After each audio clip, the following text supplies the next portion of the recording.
नमस्कार दोस्तों। छत्तीसगढ़ कर्मचारी चयन मंडल बोर्ड ने सहायक ग्रेड 3 या प्रोसेस राइटर के 64 पदों पर संयुक्त भर्ती का नोटिफिकेशन जारी किया है, जिसमें 2 चरणों में परीक्षा होना है। प्रथम चरण बहुवैकल्पिक टाइप का रहेगा, जिसमें कुल 100 अंकों का रहेगा और एक परीक्षा होगा कौशल परीक्षा। कौशल परीक्षा के अंक इस 100 नंबर में नहीं जुड़ेंगे, मतलब आप इसमें जितने अधिक नंबर लाएंगे उतने में आपका सिलेक्शन होना है। तो ये वाला कौशल परीक्षा वाला टेंशन ही नहीं है। अब आपको 100 नंबर में जितना अधिक लाओगे उतने में आपका सिलेक्शन होगा। इसमें इस 100 नंबर में 10 नंबर मैथ्स का है। अगर आप लोग मेरे साथ मैथ्स की तैयारी करना चाहते हैं तो कमेंट बॉक्स में जरूर बताना, फिर हम लोग मैथ्स का एक साथ तैयारी करेंगे। हम लोग मैथ्स में वर्ग, वर्गमूल, घन और घनमूल पढ़ रहे हैं, जिसमें आज का अगला टाइप है वर्गों के योग पर आधारित प्रश्न। पहला प्रश्न है, दो संख्याओं के वर्गों का योग 580 है तो उसका गुणनफल ज्ञात कीजिए यदि दोनों संख्याओं का योग 34 हो। यहाँ पर क्या दिया है, दो संख्याओं के वर्गों का योग दिया है, वर्गों का योग और उनका गुणनफल दिया है, योग दिया है, गुणनफल दिया है। यदि दोनों संख्याओं का योग 34, योग भी दिया है, तो वर्गों का योग, गुणनफल और उनका योग या अंतर दिया हो तो उसे किस प्रकार हम करते हैं, उसे एक फार्मूला के तरीका, एक फार्मूला में रखकर हल करते हैं। एक फार्मूला कौन सा है, तो a प्लस बी, यहाँ पर योग दिया है इस कारण a प्लस बी कर रहे हैं। अगर यहाँ पर अंतर देना था तो a माइनस बी करते। a प्लस बी का वर्ग बराबर a का स्क्वायर प्लस b का स्क्वायर प्लस 2ab। यहाँ पर देखिए वर्गों का योग दिया है, तो वर्गों का योग, और गुणनफल तो गुणनफल दिया है, और दोनों संख्याओं का योग तो यहाँ पर योग भी दिया है। ठीक है, तो इस प्रकार के प्रश्नों को हम लोग इस सूत्र में रखकर हल कर देते हैं। अब मान रख देते हैं, वर्गों का योग क्या दिया है 580, तो यहाँ पर 580 रख देते हैं, प्लस उनका गुणनफल ज्ञात करने के लिए बोल रहा है तो गुणनफल ज्ञात करने के लिए बोल रहा है तो उसको गुणनफल के रूप में लिख देते हैं। फिर a प्लस बी का वर्ग क्या दिया है, दोनों संख्याओं का योग दिया है, तो दोनों संख्याओं का योग क्या हो जाएगा 34, और वर्ग दिया तो वर्ग बीच में बराबर तो बराबर। अब 34 का क्या कर देंगे, हम लोग वर्ग कर देंगे। अब क्या करेंगे, 34 का वर्ग लिख देते हैं। तो कैसे निकालेंगे, तो देखिए यहाँ पर 4 के वर्ग में क्या है 2, तो 4 का वर्ग करेंगे तो कितना होगा 16, तो 16 का 6 लिख देंगे, हाथ में कितना है 1। फिर क्या करेंगे, इन तीनों का गुना कर देंगे, तो 3 चौक 12, 12 दूनी 24, 24 और 1 25, 25 पे यहाँ पे लिखेंगे 5 और हाशिए में आएगा जो 2 उसको लिख देंगे यहाँ पर।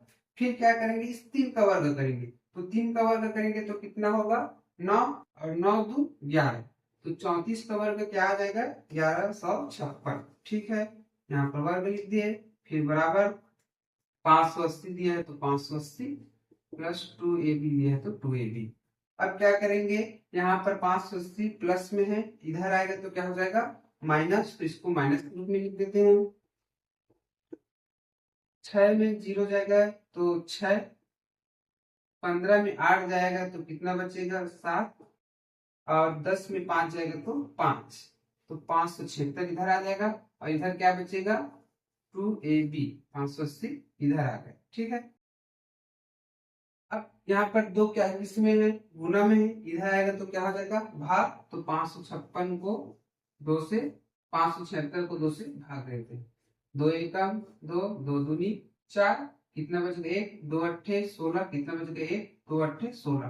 तो हमारा गुणनफल क्या है, ये भी बराबर 288। यही हमारा क्या हो जाएगा आंसर, क्योंकि यहाँ पर पूछा क्या है गुणनफल।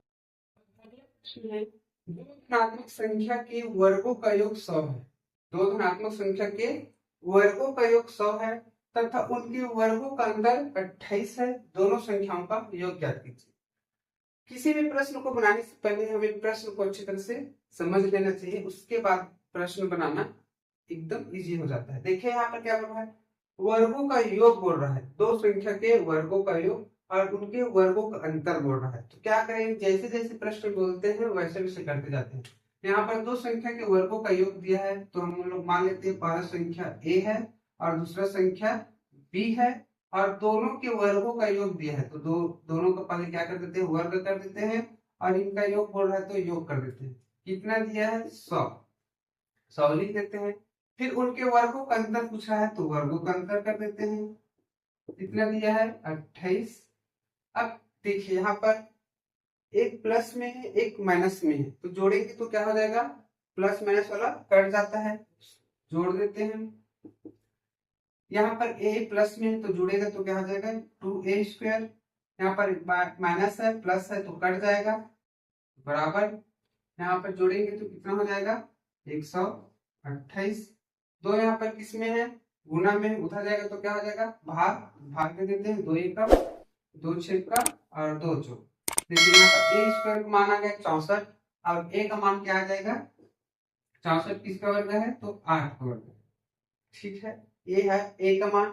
हमें पूछा क्या है, दोनों संख्याओं का योग ज्ञात कीजिए। एक संख्या मिल गया 8, अब दूसरा संख्या b का मान ज्ञात करते हैं। b का मान ज्ञात करने के लिए क्या करेंगे, a का मान या a के मान को किसी भी समीकरण में रख देंगे। तो इस समीकरण में रख देते हैं, a² प्लस b² बराबर क्या दिया है, 100। देखिए यहाँ पर a² का मान क्या दिया है, 64, तो 64 लिख देते हैं a² का मान, प्लस b² बराबर 100। यहाँ पर 64 किस में है, प्लस में है, उधर जाएगा तो क्या हो जाएगा, माइनस, तो b²। 100 में 64 का जाएंगे तो क्या बचेगा, 36। फिर b बराबर क्या आ जाएगा हमारा, 6। इस प्रकार हम लोग a और b दोनों का मान ज्ञात कर लिए। अब प्रश्न पूछ रहा है दोनों संख्याओं का योग ज्ञात कीजिए। दोनों संख्याओं का योग ज्ञात करने के लिए बोल रहा है, तो क्या करेंगे, दोनों संख्या को जोड़ देंगे। तो 8 में 6 जोड़ेंगे तो कितना होगा, 14। तो हमारा आंसर क्या आ गया, 14। एक संख्या और उसके वर्ग का योग 72 है, वह कौन सी संख्या है। देखिए यहाँ पर एक संख्या दिया है और उसी के वर्ग का योग कितना दिया है, 72। तो कैसे बनाएंगे, एक संख्या मान लेते हैं, संख्या क्या है, x है, और उसके वर्ग का योग, तो उसके वर्ग क्या करेंगे, वर्ग कर देते हैं। अब इन दोनों का योग को क्या दिया है, 72 दिया है, तो क्या करेंगे यहाँ पर 72। अब यह एक समीकरण के रूप में बन जाएगा, जैसे x² को उसके बाहर ले आते हैं, x² को सामने ले आते हैं, फिर x माइनस यहाँ पर 72 बराबर हो जाएगा 0। अब इस समीकरण को हल करने के लिए क्या करते हैं, जो 72 दिया है, यहाँ पर जो अंक दिया है उसे इस प्रकार तोड़ते हैं कि उसके जोड़ने या घटाने पर क्या है, जो यहाँ पर अंक दिया है उतना आना चाहिए। जैसे यहाँ पर x के मान, x के सामने क्या दिया है, कुछ नहीं दिया, मतलब उसके सामने क्या है, 1 है। तो हम लोग 72 के ऐसे गुणनखंड देखेंगे जिसको जोड़ने से या घटाने से कितना है, 1 आना चाहिए।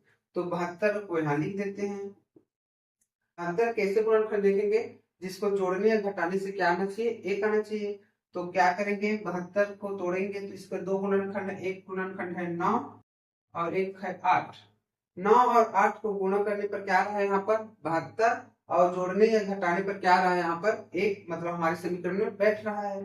तो अब उसका मान क्या हो जाएगा, यहाँ का मान रख देते हैं। तो x² plus 9x minus 8x minus 72 बराबर 0। अब क्या करेंगे, यहाँ पर x कॉमन है तो x को बाहर निकालेंगे, यहाँ पर 8 कॉमन है तो 8 को बाहर निकालेंगे। x बाहर निकाल लेते हैं तो x प्लस 9 माइनस 8, यहाँ पर x प्लस 9, यहाँ पर देखिए x plus 9, x plus common है तो उसको बाहर निकाल लेते हैं, x प्लस 9 x माइनस 8 बराबर 0। अब x का मान कैसे ज्ञात करेंगे, ये तो x प्लस 9 बराबर 0 होगा तभी इसका मान शून्य होगा, या तो x माइनस 8 बराबर 0 होगा। अब x का यहाँ पर x प्लस 9 है, उधर जाएगा तो क्या हो जाएगा माइनस, तो x बराबर माइनस 9, और ये इस समीकरण क्या हो जाएगा, x यहाँ पर माइनस, उधर जाएगा तो क्या हो जाएगा प्लस, x बराबर 8। तो जो प्लस वाला मान रहेगा वही संख्या होगा, जहां प्लस का मान आएगा वही उसका आंसर होगा। तो यही हमारा क्या है, आंसर है।